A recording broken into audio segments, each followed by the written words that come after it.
How many times have you heard people say, this can't be done? It's your job to remove those myths and to get things done. One negative news for Tata Power, यानी कि one bad news for Tata Power and one good news for Tata Power. Tata Power आगे आने वाले 5 साल के अंदर करीब 75,000 करोड़ नया इन्वेस्ट करने वाला है रिन्यूएबल सेक्टर के अंदर, और 10,000 करोड़ तो इस साल में ही इन्वेस्ट करने वाला है। 2027 तक कंपनी का लक्ष्य है कि 30 गीगावाट कैपेसिटी अचीव करेगा, जो अभी करीब 13.9 गीगावाट का ही दिखाई दे रहे हैं। तो अगर इंडिया को रिन्यूएबल एनर्जी के द्वारा 500 गीगावाट पावर डिमांड को फुलफिल करना है तो टाटा पावर का मदद जरूर चाहिए, बिकॉज टाटा पावर एक मेजर सप्लायर है रिन्यूएबल सेक्टर के लिए, और टाटा पावर टोटल कैपेसिटी का 69% कोल से ही पावर जनरेट करता है, सोलर से 14% ही करता है।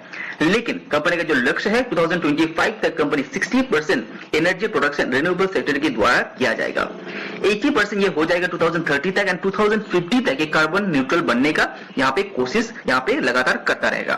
तो वीडियो के अंदर हम लोग जानेंगे एक bad news on Tata power share and एक जो अच्छा न्यूज है टाटा पावर के लिए, उसके बारे में भी हम लोग वीडियो के अंदर जानने की कोशिश करते हैं।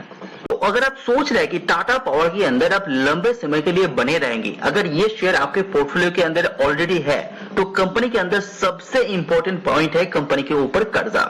टाटा पावर के अंदर जो कर्जा है वो बहुत ही ज्यादा है, तो इसीलिए आपको कर्जे को डिटेल्स में जानना बहुत ज्यादा इंपॉर्टेंट है। अगर आप डेट टू इक्विटी रेशियो देखेंगे वो 1.32 के आसपास है, बेसिकली 1 के नीचे ये कंफर्टेबल जोन माना जाता है। अगर आप टोटल कर्जे की बात करते हैं तो लास्ट ईयर Q2 के अंदर कंपनी के ऊपर 39,459 करोड़ का कर्जा था, वो यहाँ पे बढ़ के कितना हो गया है 39,486। लेकिन लास्ट क्वार्टर से यहाँ थोड़ा सा पे आउट किया गया है, लेकिन उसके बावजूद भी Q2 2023 तक कंपनी के पास 39,486 करोड़ का कर्जा यहाँ पे दिखाई दे रहे हैं। हालांकि कंपनी यहाँ पे पे आउट नहीं किया है, कंपनी के पास थोड़ा सा कैश यहाँ पे ज्यादा हो चुका है, इसीलिए ग्रॉस डेट से यहाँ पे रिड्यूस हो चुका है। अगर आप डेट टू ईबिटा रेशियो देखेंगे तो बहुत ही ज्यादा है, जो 3.52 के आसपास दिखाई दे रहे हैं। कंपनी का रिजल्ट यहाँ पे अच्छा आने के कारण जहां पे 4.27 हुआ करता था वो यहाँ पे रिड्यूस्ड होके 3.52 में आ गया है, जो अभी भी थोड़ा सा प्रीमियम में दिखाई दे रहे हैं।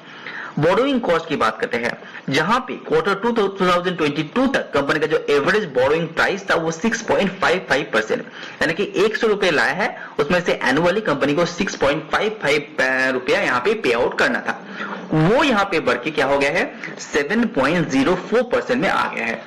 इसका मतलब क्या हुआ, कंपनी को जो पैसा बोरो करना पड़ रहा है वो यहाँ पे हायर इंटरेस्ट के द्वारा करना पड़ रहा है, क्योंकि आपको पता है लेटेस्ट कुछ इन्फ्लेशन के कारण यहाँ पे प्राइस हाइक हो चुका है, जो बैंक के अंदर जो इंटरेस्ट कॉस्ट है वो यहाँ पे बढ़ गया है, इसीलिए कंपनी का जो बोरोइंग कॉस्ट है यहाँ पे बढ़ चुका है, और अभी कितने में है 7.04%। तो 100 रुपए के लिए एनुअली कंपनी को 7.04 रुपीज देना पड़ेगा। अगर आप टोटल डेट के स्ट्रक्चर को समझना है तो आप यहाँ पे देख पा रहे हैं Q2 2023 तक कंपनी Q1 2023 तक कंपनी को यहाँ पे कर्जा था कितना 42,343 करोड़। उसके बाद ऑपरेशन के द्वारा कंपनी को बहुत सारा जो पैसा मिला है वो आप ग्रीन कलर में यहाँ पे देख पा रहे हैं। उसके बाद इंटरेस्ट कंपनी कितना दिया है 1,637। इंटरेस्ट पेमेंट के बाद कंपनी के ऊपर कितना है टोटल जो कर्जा दिखाई दे रहे हैं वो 39,982 करोड़ के आसपास दिखाई दे रहे हैं। उसके बाद कंपनी यहाँ पे कुछ कैपेक्स भी किया है, कुछ एक्विजिशन भी किया है, और इक्विटी इन्फ्यूजन के बाद कंपनी के पास कितना नेट डेट है 39,486 करोड़। जो कैपेक्स एंड एक्विजिशन कर रहे हैं वो मार्केट को डिमांड को देखते हुए कंपनी कर रहे हैं, तो ये पॉजिटिव बात है। एंड इक्विटी इन्फ्यूजन करने के बाद जो शेयर का वैल्यू होता है वो थोड़ा सा गिर जाता है, तो यहाँ पे ये कुछ बैलेंस करने के बाद कंपनी के ऊपर टोटल 39,486 करोड़ का नेट कर्जा टाटा पावर के ऊपर दिखाई दे रहे हैं। चलिए अभी डेट को थोड़ा सा अमाउंट के हिसाब से यहाँ पे देखते हैं। अगर आप लास्ट ईयर की बात करें जहां पे लॉन्ग टर्म जो डेट था कंपनी के ऊपर 27,854 करोड़ के आसपास था। अगर आप टोटल डेट मिलाते हैं तो लास्ट ईयर कंपनी के ऊपर जो ग्रॉस डेट था यानी कि टोटल कर्जा था वो 45,500 करोड़ के आसपास था, वो यहाँ पे विद इन 1 ईयर बढ़ के कितना हो गया है 49,500 यानी कि 4,000 करोड़ का नया कर्जा कंपनी ने विद इन 1 साल ले चुका है। लेकिन कंपनी के पास अच्छा खासा कैश यहाँ पे मौजूद है, जो आप देख पा रहे हैं। जहां पे 5,000 करोड़ का कैश था लास्ट ईयर, वो यहाँ पे बढ़ के 8,250 करोड़ तक पहुंच गया है। और इसी कुछ कारण के चलते कंपनी का जो नेट कर्जा है यहाँ पे, जहां पे 39,459 था, वो यहाँ पे थोड़ा सा गिर के 38,486 में आ चुका है। लेकिन ये क्वार्टर टू क्वार्टर यहाँ पे अच्छा खासा गिरावट इसीलिए है क्योंकि जो कंपनी का कैश है वो यहाँ पे थोड़ा सा इंक्रीज हो चुका है। Subscribe now and press the bell icon. Tata power जैसे कैपिटल इंटेंसिव बिजनेस के लिए कंपनी का ऑर्डर बुक को जानना बहुत ही ज्यादा इंपॉर्टेंट है। इसी से पता चलता है कि लॉन्ग टर्म में टाटा पावर जैसी कंपनी कैसे करने वाला है। तो सोलर यूटिलिटी स्केल के अनुसार इंजीनियरिंग, प्रोक्यूरमेंट, कंस्ट्रक्शन के द्वारा जो कंपनी का जो टोटल ऑर्डर बुक है उसको समझने की कोशिश करते हैं। सबसे पहले मैं आपको बता दूं कि 770 मेगावाट कंपनी यहाँ पे नया रिन्यूएबल सेक्टर के अंदर अपना कैपेसिटी को यहाँ पे ऐड करेगा, जो 2022 एंड तक आपको देखने को मिलेगा। और अक्रॉस ईपीसी सेगमेंट के अंदर 14,000 करोड़ का इन्वेस्ट करेगा टाटा पावर यहाँ पे। तो ऑर्डर बुक के अंदर टाटा पावर की जो ग्रुप है उसमें से कंपनी को 1360 मेगावाट का ऑर्डर यहाँ पे दिखाई दे रहे हैं।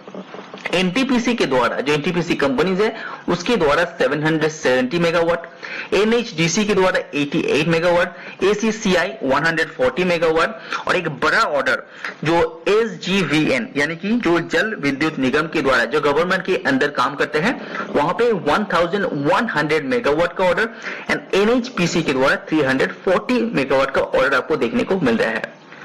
तो 13 सितंबर 2022 तक इसको टोटल ऐड करते हैं तो ये 3,800 मेगावाट के आसपास आपको देखने को मिल रहा है। अगर इसको वैल्यू टर्म में देखते हैं तो ये 15,261 करोड़ देखने को मिल रहा है, जो बहुत ही बड़ा एक ऑर्डर बुक टाटा पावर के पास मौजूद है। साथ ही साथ 188 मेगावाट नया ऑर्डर क्वार्टर 2 के अंदर कंपनी ने यहाँ पे ऐड किया है और जो 1 गीगावाट का एक बड़ा ऑर्डर एसजीवीएन के द्वारा दिखाई दे रहा है, ये लॉन्ग टर्म सस्टेन ऑर्डर है, तो यहाँ पे भी अच्छा ग्रोथ दिखाई देगा। उसी के बाद कंपनी का कुछ बड़ा बड़ा प्रोजेक्ट जो कंपनी ने कंप्लीट किया है और भी आगे चल के कंप्लीट करता रहेगा, वहां पे कंपनी का जो रेवेन्यू है वो थोड़ा सा कम आया है, उसके अंदर बार्गेनिंग चल रहा है जो रेवेन्यू है उसको बढ़ाने के लिए। अमाउंट टर्म के हिसाब से आप राइट साइड में देख सकते हैं क्वार्टर 1 यानी कि लास्ट क्वार्टर कंपनी के पास 14,626 करोड़ का ऑर्डर बुक पड़ा हुआ था। अभी लेटेस्ट क्वार्टर के अंदर कितना मिला है? 1,085 करोड़ का नया ऑर्डर कंपनी को मिला है। और कंपनी ने क्वार्टर 2 के अंदर जो काम करके दिया है उसके दौरान कंपनी को 450 करोड़ का रेवेन्यू यहाँ पे जनरेट हुआ है इस पर्टिकुलर ईपीसी सेगमेंट के अंदर। और उसके बाद टाटा पावर के अंदर 15,261 करोड़ का एक बड़ा ऑर्डर दिखाई दे रहा है। टाटा पावर शेयर के अंदर मैं खुद निवेशित हूं और बहुत सारा वीडियो टाटा पावर के बारे में इस पर्टिकुलर प्लेटफॉर्म के अंदर आपको देखने को मिलेगा। तो वीडियो पसंद है तो लाइक जरूर कीजिए। आज वीडियो में इतना ही। सी यू ऑन नेक्स्ट वीडियो।